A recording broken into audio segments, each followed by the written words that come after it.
welcome back. In this tutorial I'm going to cover polar array. Alright, and a polar array is basically a copy around a specific point.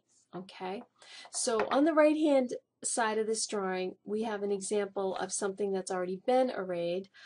This small circle up here has been arrayed around the center point 8 times, okay? And so what we're going to do is we're going to do the same thing over here on the left to show you in an example.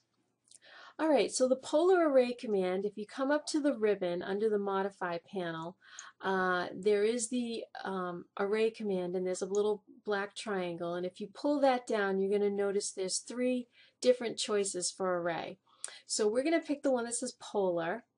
And the first thing that polar array asks us to do is to select objects. So we're going to select just the circle because that's the only thing that we're copying. Okay? Alright, so as in most commands, when you're done selecting, you right click or do an enter. Same thing. Okay, it's asking us to specify the center point of the array. This is like the pivot point of rotation, and that's going to be the center of this flange, which is right there. Okay. The next thing it asks us is to enter the number of items that we want in the array. So if I look over on the right hand side here, there are 8 circles total. That includes the one that we're copying. So we have to do the total numbers. That's going to be 8. Okay. And then it's going to ask us the angle we want to fill. Okay, like you could do 8 in 180 degrees, you could do 8 in 270, but I want to do 8 in 360, and I'm noticing that's the default, so I'm just going to be able to do an enter there to accept that default of 360 degrees. Okay, so I'm happy with that. That looks correct, so I just do an enter to exit the command.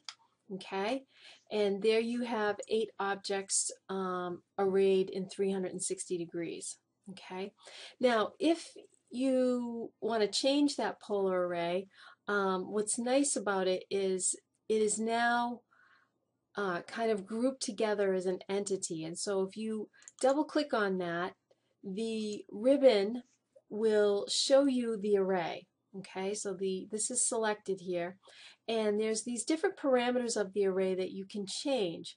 So for instance, if you only needed 6 circles on that flange, you could change the 8 from a 6, and you can see how that updates there. Okay, there's other parameters here, the degrees, the spacing, etc., and feel free to play around with that, but for now I'm going to go back to 8. And that kind of gives you just sort of a good example to get started with polar array. Alright, so I'm going to do an escape to get rid of the grips, and there you have it. So I hope that's enough to get you started with that command, and in a future tutorial I will do a rectangular array, which will copy things horizontally and vertically. Okay, so have a good day, and I hope that helps.